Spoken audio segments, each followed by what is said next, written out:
And it is that while the lethality of their power is greater than ever, their capacity to impose control over the politically awakened masses of the world is at a historical low. Namely, in earlier times, it was easier to control 1 million people. Literally, it was easier to control 1 million people than physically to kill 1 million people. Today, it is infinitely easier to kill 1 million people than to control 1 million people. The smoke in the air of our Concord bridges and Pearl Harbors is always smelled first by the farmers who come from their simple homes to find the fire and fight. If you embark on instituting a society where government protects you from yourself, you're in big trouble, and that's what they're doing. That's all government is force. I mean, do you have a choice about paying Medicare taxes? This government uses force to mold behavior or mold the economy. They've overstepped the bounds, and they violated the whole concept of our revolution and our Constitution. Welcome, everybody, to the Wednesday edition of the Freedom Link here on the Orion Talk Radio Network. I'm Joe Joseph, along with my co-host, John King. John, how you doing tonight, buddy? Doing very well, Joe. Glad to be back. Hope everybody had a nice Christmas holiday. Yes, and I as well. Tonight, my special guest is the one, the only, Alfred Adask. He's coming on tonight. We're going to talk about a variety of issues. For those of you that don't know Alfred, I'm going to give you a little background. Former publisher of the Andy Shyster magazine, did it for 12 years, ran for the Texas Supreme Court, been jailed for 344 days in a level 5 maximum security jail without ever being charged a crime, kind of before the NDAA. So he's been through the ringer, but life experience makes a man wise. And having a wise man like Al on the broadcast is always a treat. So, folks, I'd like to welcome Alfred to the show. Al, welcome aboard. Hello, Joe. You got me laughing about the wise man thing. Well, you know. I mean, if I was so smart, what was I doing in that jail for 344 days? Hey, you got to, hey, when somebody toots your horn, come on. I understand, but. Well, tonight, the first thing I'm sure all my listeners probably would love to hear you weigh in on is right now is the atmosphere in the country. As you know, of course, the Sandy Hook shooting really polarized. Well, it appears to be polarized. The nation appears to be polarized. I think in reality it's not as polarized as the media. Oh, I think it's polarized, all right. Yeah. But but the dimensions are nowhere near what the government was hoping for. Exactly. I think right. It's polarized, and they've discovered there are a mass of people on the other end from the government's end. Government's badly outnumbered in this polarization. Yeah. If I was a gun control advocate, I would be extremely frustrated because every time they bring it up, people go out and buy another 500,000 guns. So, Say gun control, bang, increased sales. We've had Colt Manufacturing has previously, they're threatened with gun control. They've threatened to leave Connecticut, and they'll probably do the same again if Connecticut as a state wants to impose gun control. Colt might leave one of their biggest manufacturers. Yeah. They're not likely to cross them. The Democrats know that back in 1994, they imposed gun control that lasted until 2004, and the net result was in 1996, the Democrats lost control of the Congress. They don't want to play that game again. It's interesting. Brownells went and sold in 72 hours. They sold 3.5 years worth of magazines. 3.5 years worth of magazines. I understand. Yeah. It becomes just comical practically. You mentioned gun control, and all you do is you sell more guns. It took a while for the people who are in favor of the right to keep and bear arms to come out and start speaking publicly and defend against the allegations, but the government pounced on this thing just as fast. The smell of gunpowder had barely cleared out of the high school, and the government was already there. We've got to do something about these guns. Well, tell me what you're going to do. because you're not going to do very much. No. Well, here's the thing. Now I kind of laid this all out because this is it's a very interesting scenario that's afoot, and I don't really see a very comfortable way of getting out of this mess. So let's see. So you got the Sandy Hook shooting, and you've got these calls for gun control, and I can understand the emotions run high and everything else. And the thing that I like to point out is it happened in a state where they have a lot of gun control. And did it stop anything? No, obviously not. No. There are people that focus on the argument that, it could have been a conspiracy or something else. I don't think it really matters whether it's a conspiracy or not. The fact is it happened. And the thing is we responsible gun owners, we law-abiding citizens, we vanguards of the Constitution need to do our due diligence and make sure that we do not allow our government to usurp or trample upon the Constitution any more than they already have. I assume you're familiar with the research done by Jews for the Preservation of Firearms. No, I am not. Please enlighten. Well, a man named Aaron Zellman, I interviewed him back years ago in the 1990s. He did some just extraordinary research. He started this organization called Jews for the Preservation of Firearms in the late 1990s, and he did some extraordinary research, and what he put together was a list of countries where gun control had been implemented and was shortly thereafter followed by genocide committed by the government against their own people. It included the former Soviet Union, Red China, Nazi Germany, Rwanda, Uganda, if I recall correctly, and a couple more. I think he had 9 different countries, and his calculations were that 80 million people had died due to gun control in the 20th century. Oh, the Ottoman Empire also. In early 1917, thereabouts, the Ottoman Empire imposed gun control, and then they slaughtered, I don't know how many hundreds of thousands of Armenians. Right. The point, Zellman put a persuasive and powerful argument together that gun control is a precursor for genocide. And when you connect that with the dots that the government has bought over 1 billion rounds of ammunition for domestic That's right, law enforcement. 1.6 billion rounds. What the heck are they going to do with all those bullets? Are they expecting Red China to march across the Bering Straits or something? There's no reason for that, and other than the possibility that they think they're going to have to impose their will by force of arms. And the best way to do that is to try to disarm us in the first place. Is that going to happen? I don't know. But there was a quote that I used in an article I published, I wrote lately, and I can't remember the quote exactly. But it said, essentially, be extraordinarily careful of the jewel of liberty. And if anyone approaches that jewel, do not trust them under any circumstance, and fight them off as best you can. And it went on to say that unfortunately liberty is only preserved by force, and if you lose your ability to execute that kind of force, you are ruined. I can't remember. It might have been Jefferson who said that. It was one of the founders. It almost Patrick Henry. Yeah, I say it almost sounds like Patrick Henry. Yes, that's who it was. It was Patrick Henry. Yeah, because he's always got that flair.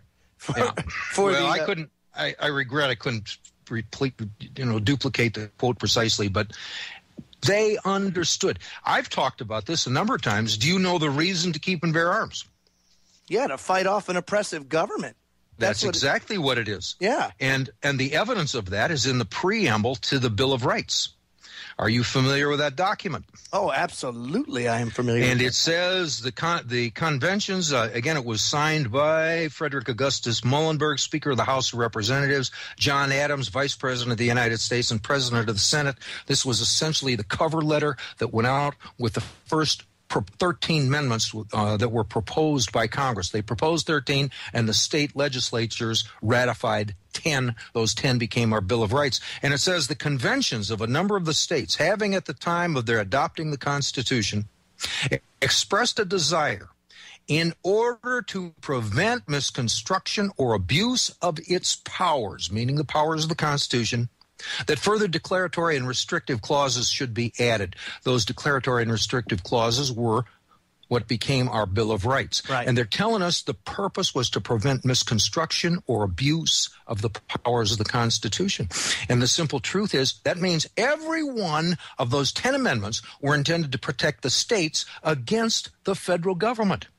I can't abuse any of the powers of the Constitution because I don't have any. That's right. And neither do you, and neither do the vast majority of the American people. The only people who have powers under the Constitution, or granted by the Constitution, are the elected officers, the bureaucrats, the agency heads, and so on of the federal government. That's right. The purpose of the first 10 amendments, including the right to keep and bear arms, was to protect the states of the Union against the federal government. They didn't trust the government as far as they could throw it. And you look at that, you see that purpose, and you say, okay, the fundamental purpose of the Second Amendment is to protect us against the misconstruction or abuse of the Constitution. The only people who could do it is the federal government. Purpose is to protect us from the federales. That's from right. the beginning. That's right. And the Bill of Rights, of course, was written after the Constitution because they wrote this Constitution, and all of a sudden they're like, man, did we forget something? Yeah, better protect the people too. Goodness gracious. And that's it. You're right. It's the non-representing representatives and the bureaucrats that the Constitution actually lays the law down for. But really, it's the Bill of Rights that protect the people. And the states of the Union, but it doesn't protect the citizens of the United States. It's a peculiar little line here. It's intended to protect the states of the Union. It's intended to protect the people of the states, but depends what's your status. Who are you? Well, get into that a little bit, would you? Of the state of a union, or are you a United States citizen? Which one are you? If you're a United States citizen, you're not. That Bill of Rights doesn't obviously apply to you, in my opinion. I think it only applies to people of the states of the Union. Interesting. So, are you saying that then residents of the District of Columbia, that doesn't apply to them? That would be my very strong suspicion. All right, you can talk to Chief Justice Roberts next time you get him on the program and see if he agrees or disagrees. But that's the way it appears to me. And it goes deeper than that because maybe you're not familiar with this. And if you're not, you and your listeners may sit back and say, well, that guy Adask is crazy. You won't believe what this guy. But I and a number of other people have been looking into this since the late 1990s. And it appears that what passed for state governments today are not truly governments of the states of the Union. And part of the reason for that, what it appears to me, could be mistaken, but we've been looking at this now for at least 12 years. And this appears to be the case. The government has set up an alternative venue that they deem to be territorial. And part of the evidence of that venue is whether you are in a state like NC or TX or CA or NY. Are you in the state of New York? Are you within the boundaries of the state of North Carolina? Or are you in NC? Are you in NY? Do you use a zip code? There is strong reason to suspect that these addresses signal a venue other than the states of the Union. Part of the reason we say that is this. Article 1, Section 10, Clause 1 of the Constitution of the United States says that no state, meaning no state of the Union, shall make anything but gold and silver coin a tender in payment of debts. How do the governments of the states of the Union continue to function after gold was removed in 1933 and silver was completely removed from circulation by 1968, and gold, the dollar ceased to be backed by gold on an international level in 1971? The section of the Constitution says no state shall make anything but gold and silver coin a tender in payment of debt. I think it means that as a state government, you can't pay your bills except with gold and silver coin. As a state government, you can't impose a fine, a fee, a penalty, except in terms of gold or silver coin. I don't think they can lawfully hire their help, their employees, officers, and pay them with anything other than gold or silver coin. That section of the Constitution hasn't been repealed. It's still in effect. And what it means to me is that when the government at state level, North Carolina, for example, when that government comes out and touches the Federal Reserve note, that government, one of two things is true. Either it's the government of the State of the Union, in which case it's acting in violation of Article 1, Section 10, Clause 1 of the Federal Constitution, or it's no longer the government of the state. We think the second answer is the correct. One of the two has to be true. They're either acting unconstitutionally every time they pass the Federal Reserve note, or they are no longer the states of the Union, or at least not the governments of the states of the Union, and they are no longer bound by Article 1, Section 10, Clause 1. Again, that clause says no state shall make gold or silver coin a tender in payment of debt. It does not say no territory. It does not say Washington, D.C.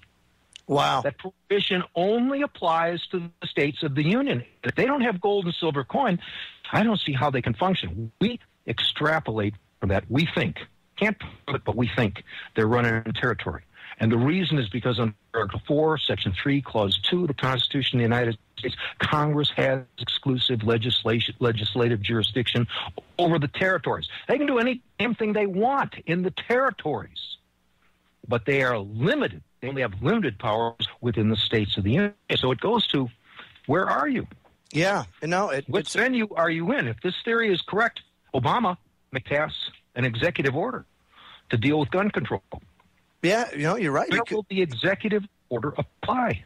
That's a good question. Will it apply within the states of the Union, or will it only apply within the territories?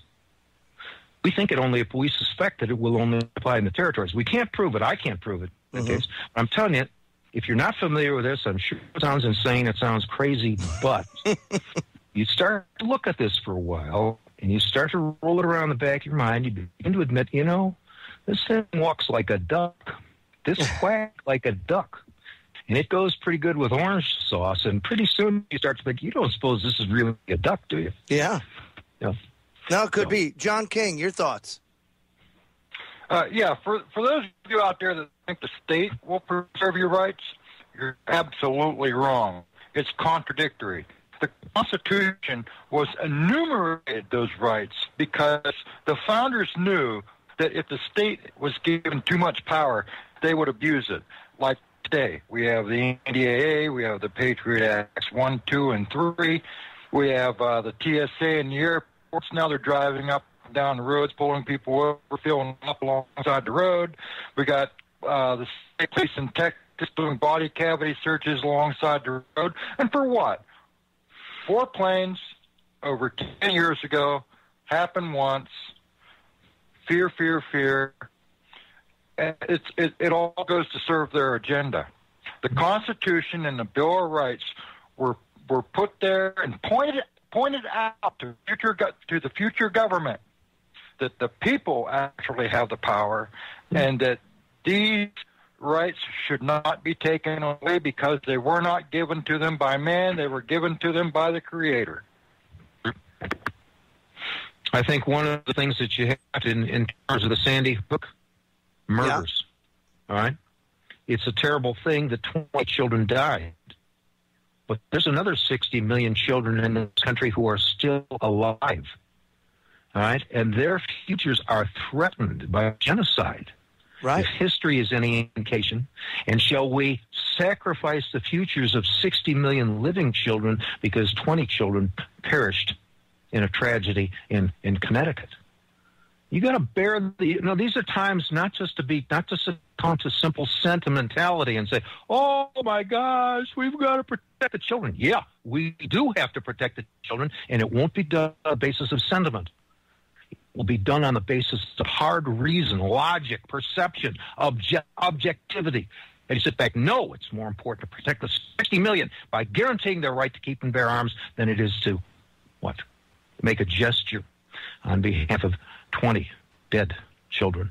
No, absolutely. Perhaps compromise all of our. Well, and here's the other thing too. You've got a rogue government that goes and says, "Oh, we got to take the guns away. There's just too many gun deaths in the United States and everything else." At the same time, our government is going overseas than killing children with drones. Where are the candlelight vigils for those children? I understand. And where are the tears shed by Obama, who incidentally, having won the Nobel Peace Prize, this is the biggest. I mean, he's running 3 wars, flying drones, him and the rest of that. This is the guy who wins the Peace Prize. I'm nominating him for the next Academy Award for Best Actor for the tears shed on behalf of the children in Sandy Hook. You didn't buy it? No, I did not buy it. I didn't even rent it. You understand? It was one of those things. I just think that now that he's got the Peace Prize for only running 3 wars, and I don't know how many people have died on his watch, I think it's only proper that we give him the Oscar. You can put an eye on the mantle right next to his Nobel Peace Prize, and just seems like something would be politically correct in the world we live in today. Yeah, and I look at how all these things are coming to fruition at one time. Like, for example, you've got the, quote, fiscal cliff coming. We've got draconian tax increases because of, we like to call it insurance care here, because Obamacare gives him too much credit when it was the insurance companies that wrote this thing. And it's the insurance companies that are going to profit wholeheartedly from this new socialized medicine.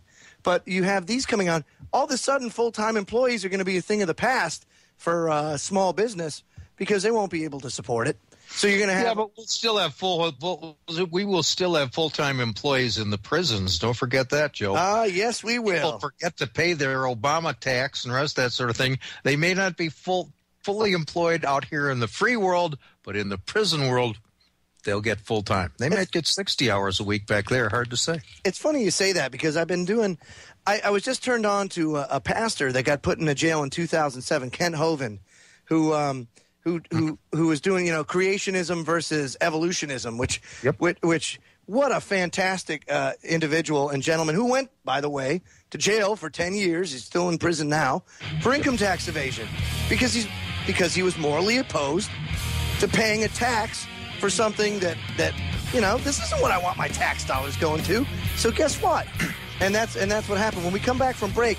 I want to get your thoughts on that, but we have to go to break. So folks, don't go away. Much more with Alfred Adask. Don't forget his website, Adask, ADASK.wordpress.com. Go there today. Subscribe to the newsletter. We'll be back in just about 5 minutes. We'll be right back. Your abilities are awesome and may be called upon by concentrating your thought energy with definite purpose. Just concentrate and the power... Welcome back, everybody. Don't forget, coming up at 10 p.m. Eastern Standard Time is Down the Rabbit Hole with Popeye. Tonight, he's talking about clean water for the planet as a solution, the 2013 NDAA, and so much more. So your host, Captain Planet, I mean Popeye, of federaljack.com, will be discussing those subjects, and he gets into a whole host of good stuff. So go ahead and tune in. That's 10 p.m. Eastern, Down the Rabbit Hole, right here on the Orion Talk Radio Network. My guest tonight is Alfred Adask. That's adask.wordpress.com. Visit his website today. Subscribe to his newsletter. Puts out some great, great articles. Go right to your inbox. How convenient. But before we get back to our conversation, it's time to call the King's Court into session. So, John King, take it away. Well, I hope that everyone's holiday season went well. So whether you light the menorah, decorate the Christmas tree, have a celebratory meal, or just bang your gong and bark at the moon, may the new year bring you good health and fortune. The anti-gun lobby would have you believe that if you own a gun, you're a racist and a criminal and should be jailed. They say guns kill people. I beg to differ. If I lay a gun on the table fully loaded with the safety off and stand in front of it, I'm in no danger until someone picks it up and pulls the trigger. The mainstream media is hitting the Second Amendment pretty darn hard. One should ask why. But you see, it's quite simple. They have an agenda, and they are all in lockstep. What that agenda is, I'm not quite sure. I think before we outlaw guns, we should first ask these people, On March 14th, a Minnesota store owner who drew a gun in self-defense that felt there were simply too many customers in the store to fire his weapon at the suspect who was trying to rob him, that he may hit an innocent bystander, so he fired a warning shot at the floor and scared the would-be thief off. No one was hurt and no money was taken. On July 22nd, an Ohio homeowner who was confined to a wheelchair after being paralyzed in a car accident found himself staring down the barrel of a shotgun that a home invader had aimed at him. Fortunately, the homeowner was also armed and opened fire on the suspect, striking him multiple times and killed him. November 28th, a store clerk in New Jersey refused to be a victim after a rash of store robberies in the area, some of which left clerks injured after being pistol whipped. The clerk opened fire on the two armed men who entered his store. One of the men was shot, and both fled in a getaway car driven by a third suspect. Police arrested all three suspects nearby, and the wounded would-be robber was being treated at an area hospital. The police believe the suspects are responsible for several other recent robberies in the area that have had the store owners on edge. The New Jersey does have strict gun laws, and I certainly hope that the New Jersey authorities will not turn the clerk from victim to criminal in this case.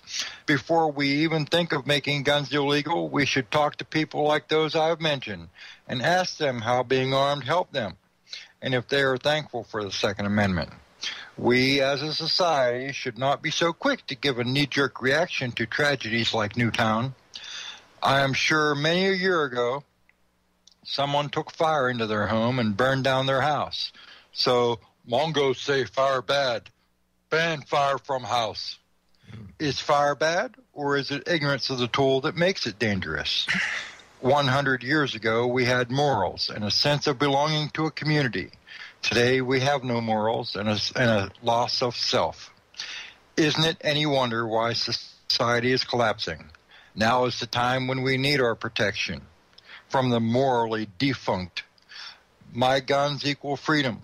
Without it, I am a slave to anyone who feels it necessary to impede on my personal sanctuary. To them, I have this warning. If you're found here at night, you will be carried out in the morning. Better be judged by 12 than carried by 6. Court adjourned. Thank you, John King. And Mungo, too, by the way. So, Alfred, we were talking about Kent Hovind, and I was doing some research into the creationism versus evolutionism. And, of course, I'm a creationist, and I don't care what anybody thinks about that. That's just the way I roll. And I hope that people understand when you do the research, science actually favors creationism. But I was, looking into this, and I'm like, let's see. Charles Darwin was the creator of the evolution theory, 1809 to 1882.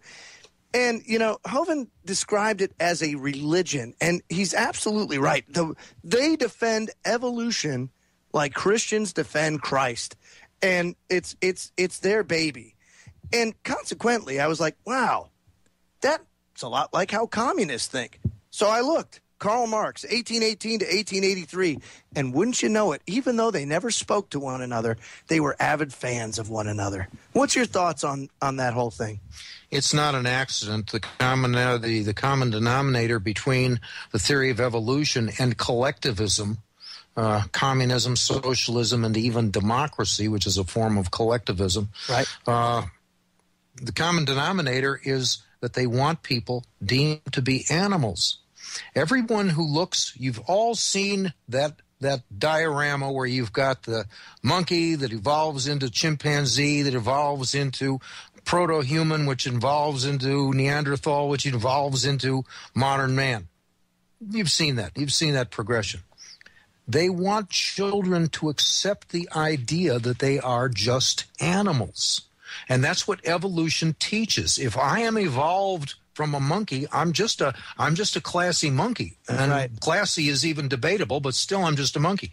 The reason that's important is because this country starts out with a completely different principle. In the Declaration of Independence, it says we hold these truths to be self-evident, that all men are created equal, that they are endowed by their Creator with certain unalienable rights, that among these are life, liberty, and the pursuit of happiness. And the next sentence says that to secure these rights, meaning the rights we get from God, that to secure these rights, governments are instituted among men. The primary business of government, as envisioned by the Founding Fathers, was to secure to every man, woman, and even unborn child their God-given unalienable rights. And the Bible tells us in Genesis 1:26 through 28, it says, on the sixth day, God created man in his image and gave man dominion over the animals. That means man can't be an animal. If I have dominion over animals under the Jewish and Christian faith, then it means that as a Jew and or a Christian, I can't be an animal. You can't call me an animal without violating my freedom of religion. Right, and I sure didn't come from an animal either. That's the point. Yeah. That is exactly the point. And they can't, and they have a very, you've had me on the program here once before, and I believe we talked about the man or other animals defense. I was sued by the Attorney General of Texas for $25,000 a day. That's $9 million a year. And ultimately, I was the last of 7 defendants. Case started in 2001. I was added in 2006. Case died in 2007 after I submitted a religious freedom defense. And I told them, the laws they were trying to charge me on, they presumed me to be an animal. And it said that. I read the law and I understood it. It was the definition of drugs and the definition of medical devices. Both use the phrase man or other animals. And I looked at that. It didn't say man or animals. It said man or other animals. The law presumes man to be an animal today. And I walked in and I said, no, wait a second. I got a Bible here that says on the sixth day, God created man in his image and gave man dominion over the animals. I'm a Christian. You can't call me an animal without violating my freedom of religion under the First Amendment in Article 1, Section 6 of the Constitution of the State of Texas. And one thing led to another. It took about a year. The first thing they did went dead silent for 5 months. They spent 5 more months trying to negotiate a settlement. Finally, they just dropped the case. After investing $500,000 and 6 years, they just dropped the case. Because this is central to what the government's operating on. It's the war on drugs is based on the presumption that the people are animals. The war on drugs gave rise to much of the modern police state. The police state gave us the prison industrial complex and millions of tons of concrete and steel that go into all those prisons. Right. Major pharmaceutical companies are generating billions of dollars of profit based on the presumption that the definition of drugs presumes the people to be animals. American medicine, you can't get American medicine. It's almost impossible to get American medicine that doesn't involve either drugs or medical devices. Both are defined in terms of man or other animals. All of American medicine is based on the presumption that you and I and all of your listeners are nothing but livestock. I've had one person contact me from England, another one from either New Zealand or Australia. I don't remember which anymore. They both, after they heard me talk about this, they looked into their own laws on drugs. And they contacted me by email. And they said their research indicates that the law in England and the law in Australia or New Zealand, whichever, both presume the people to be animals. Now we see this as foundation, in my opinion. You see it more in one country. You are looking at something that's probably the cornerstone for the New World Order, the presumption that the people are nothing but animals. If they are animals, they don't have any of those rights that are declared in the Declaration of Independence. If we have the rights declared in the Declaration of Independence, we are individual sovereigns. You're a sovereign. I'm a sovereign. Everyone in this country is a sovereign. This was borne out by Chisholm versus Georgia, Supreme Court case of 1793. We are intended to be a nation of sovereigns, plural, sovereigns without subjects. The other nations that had preceded us had one sovereign, and the rest were subjects. And the reason he was sovereign, because he got his rights from God. Right. He had the divine right of kings. That's what made him sovereign. He got his rights from God. The rest were subjects because they did not. Government wants us to be subjects. They want us to be animals. They want us to have no legal basis to refute the power of government. And if they can get you to admit or assent to the idea that you're an animal, bang, They can handle you like a chicken in a Tyson poultry processing plant. And what better way and how easy is it to do so when you remove God from society? I understand. Plus, teach. You can't teach creationism in school, but you got to teach evolution. Right. Because evolution is allegedly scientific. The hell it is. Evolution is, in fact, atheistic, maybe even satanic. But again, we talked about this during the break. What does all this imply? It implies that we are engaged in spiritual warfare. And the average American says, well, it's crazy talk. We're not engaged. Oh, yeah, we are. Government knows it. At the highest levels, they understand that they have to strip us of our relationship to God in order to strip us of our God-given rights. That's right. And then they can handle us anyway. They understand. They are engaged in spiritual warfare. If it wasn't true, they wouldn't have dropped that case. Well, Alfred, I was getting sued for $9 million a year. That's right. Alfred, I have a subject matter expert on the subject of paganism. Right here, as a matter of fact, John King. Well, I'll be a monkey's uncle. Oh, boo.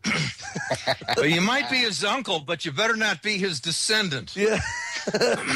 I guess that kind of depends. It depends on your wife whether you're the monkey's uncle or not, Yeah. But you better not be the monkey's descendant.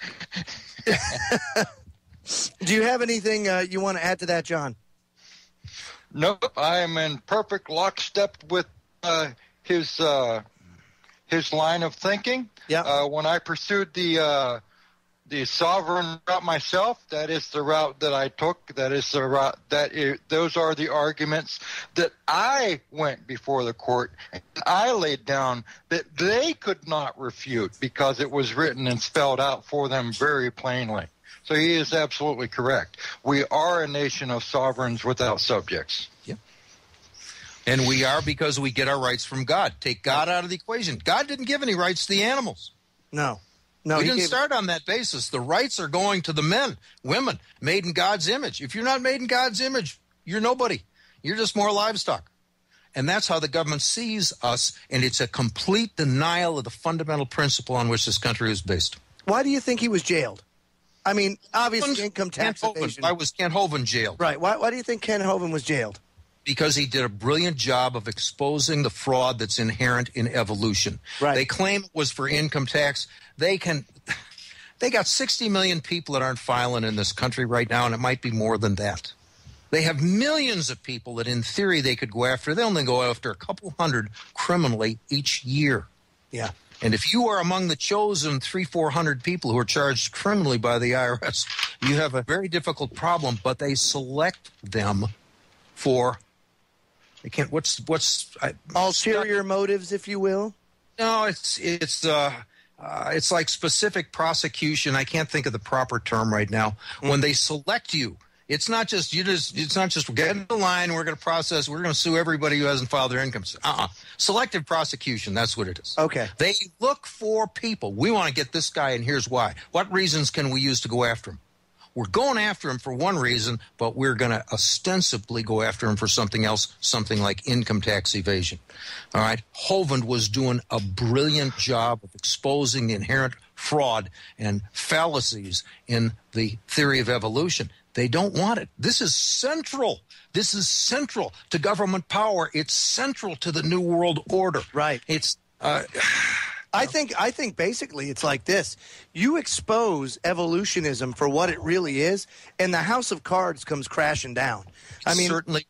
And they know this, which is why they're so adamant on getting people and getting God out of everything, everything. But more importantly, anybody that bucks a trend, like a science teacher that goes and says, wow, this textbook isn't entirely accurate. And so they go and they teach creationism in school. Guess what? They get fired. Museum curators get fired if they buck the trend.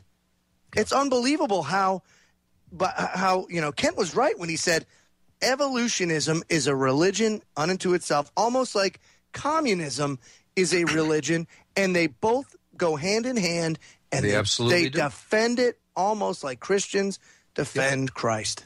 Exactly right.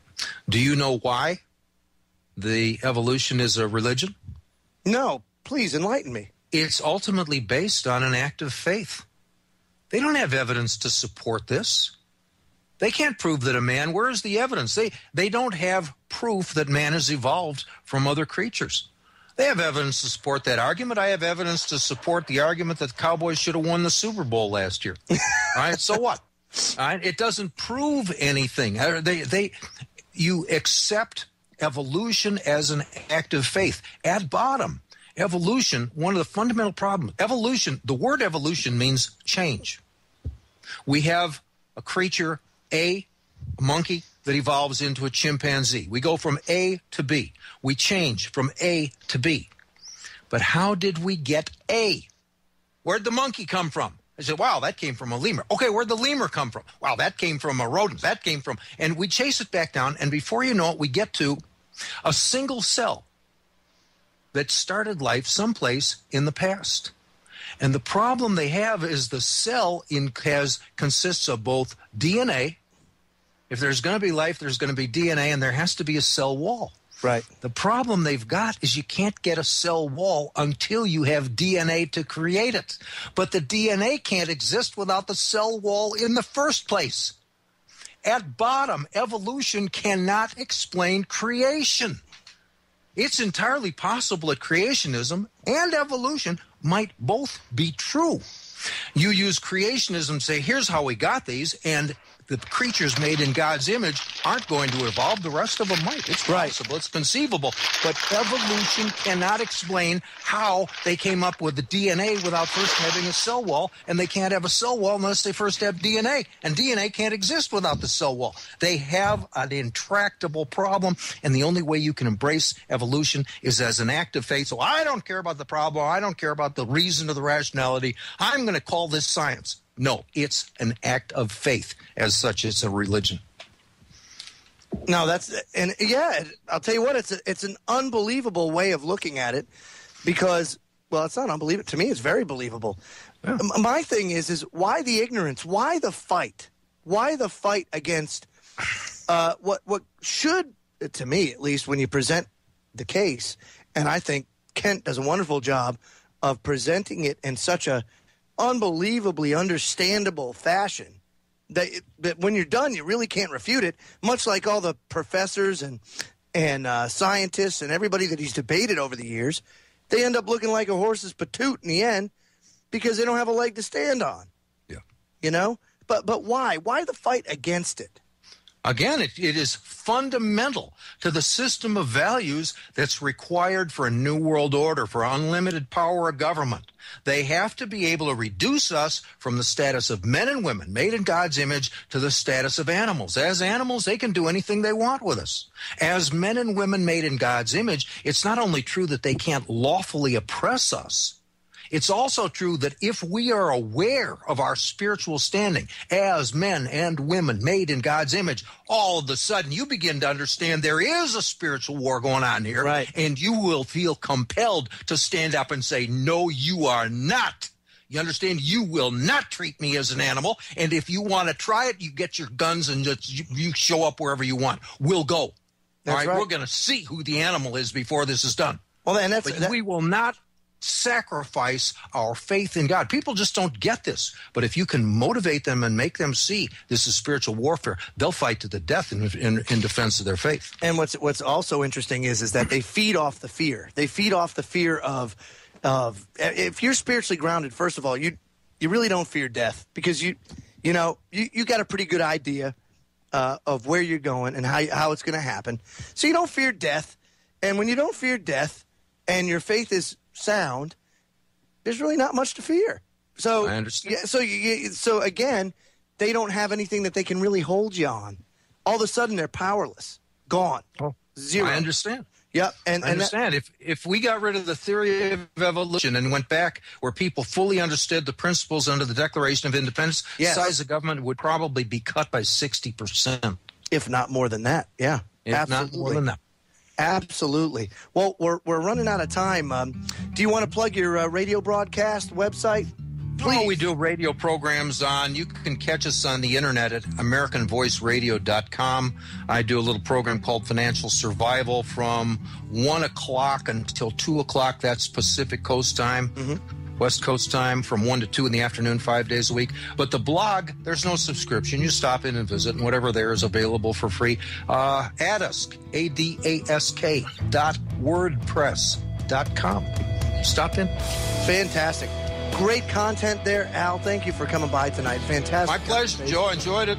Oh, yeah, fantastic. John King, thanks for Great King's Court. And, folks, don't forget, coming up next, Down the Rabbit Hole with Popeye. So sit tight, stay tuned. Popeye will be with you in roughly 6 minutes.